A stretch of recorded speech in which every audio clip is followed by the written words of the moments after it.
There's a very specific, piercing sound from your childhood, one modern electronics don't make anymore. But if you grew up before cable, your brain could still pick it out from 3 rooms away. We wrestled metal rabbit ears. We clamped cold steel vice grips onto broken plastic tuner knobs, and every night ended with the exact same eerie, patriotic finality. Tell a kid today you spent your weekends acting as household machinery, and they'll think you're exaggerating. But for our generation, it wasn't a punishment. It was just how Friday night worked. Today, we're counting down 13 forgotten realities of growing up on 3 channels and 0 remote control, including the neighborhood wiretap most of us stumbled into completely by accident. Let's see how many of these are still locked in your muscle memory.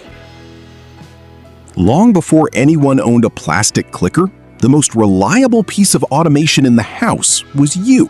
Specifically, the youngest kid in the family. You weren't just a viewer. You were the human remote control, stationed on the carpet right in front of the television screen, close enough to lunge for the dial the second a command came down from the couch. Some of us spent so many years down there, we didn't even realize we were allowed on the actual furniture until we were practically teenagers. The floor just felt like where you belonged. Go change the channel. 4 words, and your hand was already reaching for that dial before your brain even processed the order. Pure muscle memory. And if your family finally upgraded and you somehow lost the real remote years later, you already knew the punishment. You were drafted right back to the floor. And what exactly were you staring up at from that carpet? You weren't looking at a simple household appliance. You were looking at actual furniture. The console TV was wrapped in heavy wood grain cabinetry, so massive it took your dad and 2 uncles grunting through the front door just to get it inside. It sat in the living room like a permanent fireplace or a staircase, and somebody's framed family photos or a decorative ceramic bowl permanently lived right on top of it. Because these beasts cost a literal fortune, nobody hauled them to the curb when the picture tube finally died. Instead, your family pulled off the ultimate retro engineering trick. You bought a smaller, working portable TV and stacked it right on top, using the dead console as a 100-pound pedestal. The living room kept its shape, the dead TV stayed put, and the show went on. Navigating those 3 channels wasn't exactly smooth either. The cheap plastic tuner knobs were never built to survive years of kids twisting them for every channel change, so eventually they snapped clean off the spindle underneath. Nobody called a repairman for that. Your dad just marched out to the garage, grabbed a pair of pliers or vice grips, and clamped them directly onto the bare metal post. Permanently. It looked like a tool somebody forgot in an open car engine, but it stayed there for a decade. To change the channel, you didn't click a button. You grabbed those cold metal handles and cranked with your whole arm, leaving your fingers raw and sore by Sunday night. But the second those metal pliers made contact and the screen sparked to life, the television didn't just show a picture. It breathed sound into the house. A thin, high-pitched whine from the coils inside, sitting right at the edge of human hearing. Adults couldn't hear it, especially as they got older. You could point straight at the television, ask if they heard that noise, and they'd just shrug. Kids picked it up instantly. Walk down a hallway, and you'd know. A television was on somewhere in the house, even muted, just from that strange, tiny scream in the air. Some kids swore they could hear the AV cart rolling toward their classroom before it ever came around the corner. The television didn't just capture official broadcasts either. Sometimes, if you knew where to look, it picked up things it was never supposed to. Early cordless phones broadcast on frequencies that landed right in the middle of the VHF television band, since analog signals back then were completely unencrypted. Tune your set to the dead space between channel 7 and channel 8, and you could suddenly pick up your neighbor's private phone conversation, coming straight through your TV speaker. You'd freeze, turn the volume down low so your parents wouldn't catch you, and just listen to the local neighborhood gossip. Nobody advertised this, but thousands of kids stumbled onto it by accident and never quite forgot it. But getting the actual legal channels to come in clearly was a constant battle against physics.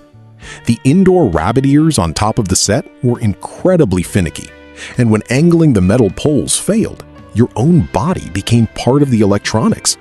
Human skin conducts electricity, so gripping those cold metal dipoles would suddenly snap the snowy picture into crystal clear focus. But the second you let go and stepped away, the static roared right back. So you stood there, frozen, arms out, elbows aching, feet going numb on the shag carpet, a human tripod for 30 minutes straight, until the show finally cut to commercial.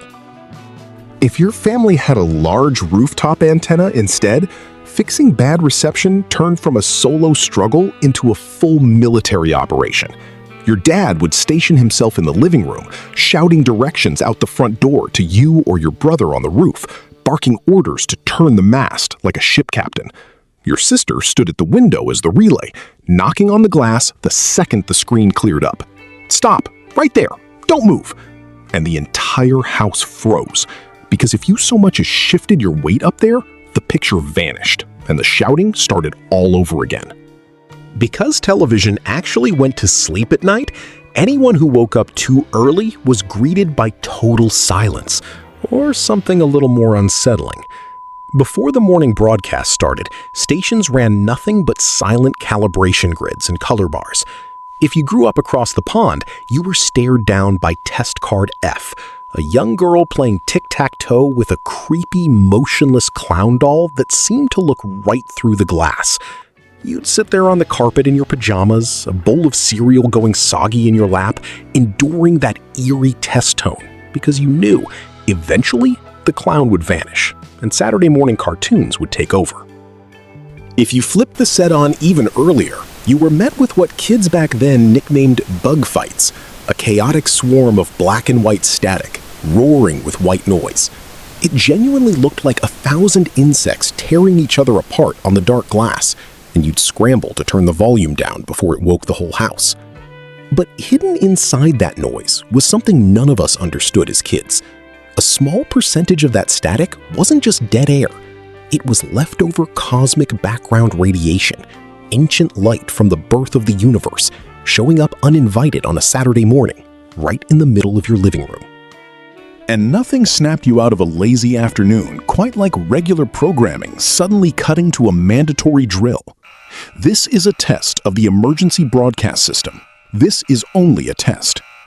Underneath that calm, pre-recorded voice sat something far less calm, a loud, dissonant two-tone blast, engineered to be unpleasant enough that no one could ignore it. You'd flinch every single time, even though you knew exactly what it was. And if you lived in tornado country, where this same alert genuinely meant danger, that sound didn't feel like a drill. It felt like the television reaching through the screen to grab you by the shoulders. When the picture started rolling, flickering, or drifting for no obvious reason, nobody dove into a settings menu. There was one universally understood repair technique: percussive maintenance. You'd watch your dad deliver a quick, practiced smack, open palm, straight to the side of the wooden cabinet. It sounds absurd, but it genuinely worked, jarring loose components back into contact. The first time you tried it yourself and the picture actually snapped back into focus, it felt like you discovered fire. And if you hit it a little too hard and cracked the wood, you draped a dresser scarf over the damage, set a lamp on top, and carried on like nothing happened. Because there was no pause button, no DVR, and no streaming, the instant a show cut to commercial, the living room emptied out in a flash. It was the ultimate household sport, the commercial break sprint. You had a tight, invisible window to hit the bathroom, grab a snack, or refill a drink before the show came back. Whole families sprinted through the house like it was a fire drill, sock-footed across the hardwood, timing every move against 30-second ad blocks learned purely by instinct. Miscalculate the countdown, and you'd hear the theme music start echoing from 2 rooms away. You'd freeze mid-stride, torn between finishing what you were doing and just accepting you'd missed the next scene. But when the broadcast day finally ended and you switched the television off for the night, the image didn't just vanish. It collapsed inward into one tiny, glowing white dot, dead center on the dark glass, fading out slowly over several seconds, like a dying star. You'd sit there in the dark and watch it shrink into nothing every single time. It had a strange, quiet finality to it, the television's own way of saying goodnight. It was the last thing your eyes locked onto before the room went dark and you finally stood up off the shag carpet. If you lived through it, you already know. There was nothing else like it. So let us know in the comments, which of these hit you the hardest? Drop your birth year down below. We want to see exactly how many channels you grew up wrestling with. If this trip down memory lane brought back a smile, hit that like button and subscribe. We've got plenty more forgotten relics of our generation coming your way. Thanks for watching, and we'll see you in the next video.